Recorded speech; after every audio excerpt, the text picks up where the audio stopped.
Un amendement déposé directement par le gouvernement français en 2020 fixait l'entrée en vigueur d'une taxe au poids à l'achat s'appliquant aux véhicules neufs et à certaines occasions à partir du 1er janvier 2022.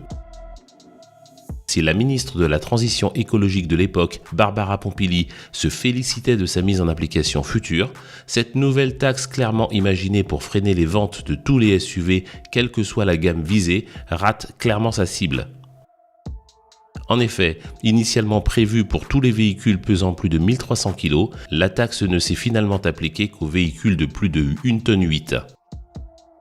Mais pire, lorsque l'on se penche sur les détails d'Icel, l'aspect idéologique de la démarche saute aux yeux. Car aucun véhicule doté d'une motorisation 100% électrique n'est jusqu'ici concerné par cette taxe en France, et ce, quelle que soit sa masse. Mai 2023. Surprise, nombre de médias français, spécialisés ou non, se mirent soudain à reprendre en chœur le même refrain. Le gouvernement français envisagerait d'étendre la taxe sur le poids des véhicules aux voitures électriques. Depuis maintenant plusieurs semaines, un pays voisin de l'Hexagone, la Belgique, a lui sauté le pas. Le gouvernement wallon a en effet confirmé l'instauration prochaine d'une taxe sur le poids affectant tous les véhicules et ce, quelle que soit la motorisation qu'ils embarquent. C'est que les autorités wallonnes, sans surprise bien plus logiques et intelligentes que leurs homologues françaises, semblent désormais avoir intégré certaines vérités, serinées par cette chaîne contre vents et marées, et ce depuis plusieurs années. La première. Au-delà des émissions mesurables à la sortie du pot d'échappement, toutes les étapes de la vie d'un véhicule sont à l'origine d'émissions plus ou moins polluantes. En simplifiant, il est possible de lister les 4 suivantes. La phase de conception, de validation et de production, la phase d'utilisation par le conducteur, la maintenance du véhicule, l'étape de recyclage. À celle-ci s'ajoute une phase spécifique aux voitures embarquant une motorisation 100% électrique, celle de la fabrication des batteries. Deuxième vérité. Plus un véhicule est lourd, plus il consomme d'énergie et de matières premières pour sa fabrication et son exploitation. Et donc, plus ses effets sur l'environnement sont délétères.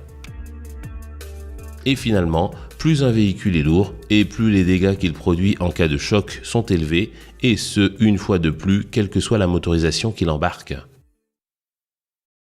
À l'inverse de ces concepts pourtant simplissimes à comprendre, le gouvernement français avait donc décidé d'épargner aux lourds véhicules électriques la taxe citée plus haut. Mais aussi, le choix d'un plancher bien supérieur à la proposition initiale de 1300 kg semblait n'avoir qu'un but, éviter de pénaliser les constructeurs français. En effet, la quasi-totalité des véhicules qu'ils proposent à la vente se situe sous cette barrière. Et pourtant, il suffit d'un peu de logique pour saisir ceci. À l'heure de la généralisation des matériaux composites, de l'usage extensif de logiciels de simulation et du déploiement de moult outils issus de l'intelligence artificielle, déplacer 1300 kg de métal et de plastique pour en transporter parfois pas plus de 50 reste déjà une performance bien peu glorieuse. C'est que, depuis maintenant plus de 40 ans, la masse des véhicules n'en finit pas d'augmenter. La série 200 de chez Peugeot en est un bon exemple.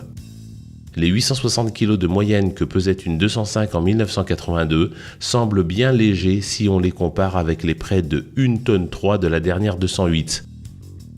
Mais pire, la version électrique du même véhicule, la E208, n'offrant que des prestations comparables aux motorisations thermiques, fait carrément figure de pachyderme avec ses 1455 kg à vide.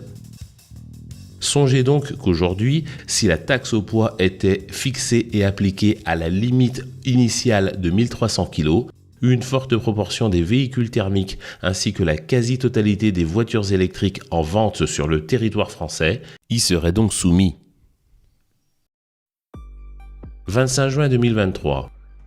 Le ministre délégué chargé des Transports, Clément Beaune, déclarait: les voitures neuves thermiques subissent actuellement une taxe dont le seuil d'application, aujourd'hui à 1,8 tonne, va être abaissé progressivement et sans doute dès le projet de loi de finances pour 2024. En revanche, et c'est une demi-surprise, on apprenait par la même occasion que les véhicules électriques seront toujours exemptés de cette taxe.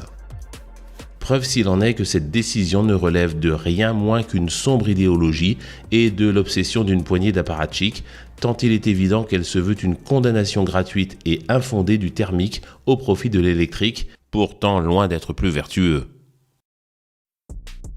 Autre enseignement. Comme le déclarait Georges Clemenceau, la France est un pays extrêmement fertile. On y plante des fonctionnaires et il y pousse des impôts. Car si les efforts en faveur d'une réduction de la masse des véhicules en circulation sont à saluer, le concept de taxation du client final, et encore si et seulement s'il se porte acquéreur d'un moteur thermique, n'a pas le moindre sens. Poussons le raisonnement. Appliquer une taxe au poids aux véhicules électriques et faire payer le consommateur serait encore plus absurde, ces voitures bénéficiant, par décision gouvernementale, de multiples subventions à leur achat. Appliquer une taxe sur un produit par ailleurs subventionné, l'absurdité de la démarche reste facile à comprendre, même pour la clique détenant le pouvoir dans le pays. À l'inverse, légiférer pour interdire aux constructeurs de vendre des voitures lourdes sur le territoire français serait, à n'en pas douter, une mesure bien plus juste et sensée. D'aucuns objecteront cependant que la réduction de la masse des véhicules est impossible pour des raisons sécuritaires. Mystification et affabulation, cet argument sans le moindre fondement, n'ayant malheureusement d'autre intérêt que de mettre en exergue l'application funeste du concept de causalité inversée. Pour l'illustrer, prenons l'exemple de la BMW série 3. Depuis 1975, on constate que l'augmentation de la taille et en corollaire de la masse du véhicule sont continuelles. Il est donc clair que la prise de poids de ce véhicule a démarré bien avant la normalisation des crash tests en 1997 et donc bien avant les obligations légales ayant poussé le constructeur à renforcer celui-ci. On ajoutera en sus que le jalon de 1998 n'a pas vu une augmentation de la masse du véhicule plus significative que pour les dates précédentes. Le lien de cause à effet entre taille de l'auto et besoin de renfort sécuritaire est donc totalement inexact. Se pencher sur le cycle de développement des véhicules tel qu'il se déroule dans les bureaux de développement des constructeurs permet, en revanche, d'éviter de répéter sans la moindre réflexion les galéjades serinées à l'envi par les mêmes acteurs. Accrochez-vous. L'augmentation de la taille des véhicules et la hausse de leurs équipements, choix imputables exclusivement aux constructeurs, induisent initialement une augmentation de la masse de ceux-ci. Les autres composants et équipements redimensionnés en conséquence amènent à leur tour une augmentation de masse. Vient finalement l'aspect sécuritaire, imposant de fait des composants alourdissant encore les véhicules. Oui, mais voilà, une fois le véhicule passablement alourdi, il n'est pas rare que le cercle infernal reprenne, et ce quelquefois même en cours de développement. Il se peut que le châssis doive de nouveau être rigidifié, le système de freinage augmenté, la suspension renforcée, la transmission alourdie et finalement les composants chargés de la sécurité augmentés en taille, en nombre et en poids. Ajoutons à ce cercle infernal une décision délirante que tous les constructeurs, sans la moindre exception, appliquent consciencieusement, encouragés par des pouvoirs publics totalement complices, et ce depuis maintenant plusieurs années. L'invasion des SUV. Qu'importe que ces véhicules soient lourds, polluants et dangereux, l'absence de réaction des pouvoirs publics, voire les encouragements de ces derniers à l'achat de ces choses, a eu la conséquence suivante. Depuis leur arrivée sur le marché, leur succès ne se dément pas. En parallèle, le pourcentage de vente de voitures de hauteur et donc de masse inférieure s'effondrait littéralement. Légiférer sur l'interdiction de vendre des voitures lourdes, et ce quelle que soit la motorisation que ces dernières embarquent, serait une décision pour laquelle l'État tiendrait enfin son rôle. Et contrairement à maintes légendes, l'allègement des véhicules est une option non seulement indispensable, mais tout à fait atteignable. Pour ce faire, un changement de paradigme, démarche simple mais rendue complexe et supposée impossible par des esprits humains semblant aimer s'encrouter dans des certitudes sans fondement, est indispensable. Voici quelques pistes. L'utilisation de matériaux plus légers que le sempiternel et simplissime acier permettant de réduire la masse des éléments structurels du véhicule. La réduction des dimensions de tous les véhicules de tourisme.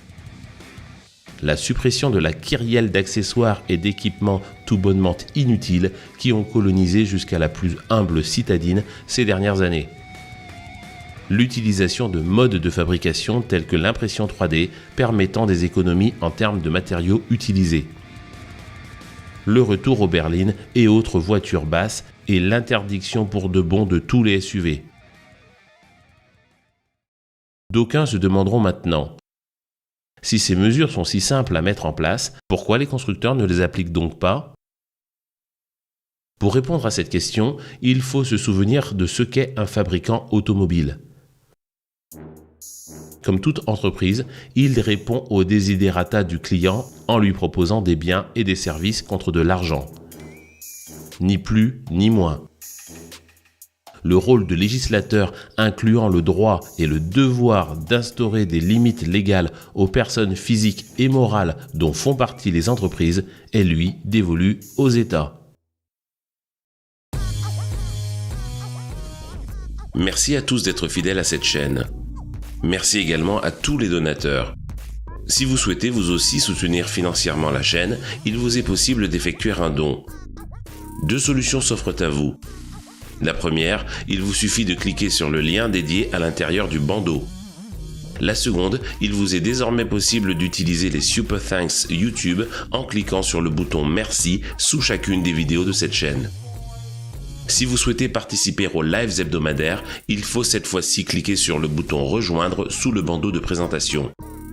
Si vous ne l'êtes pas encore, assurez-vous bien de vous abonner et d'actionner la cloche pour être notifié lorsque de nouvelles vidéos sont publiées.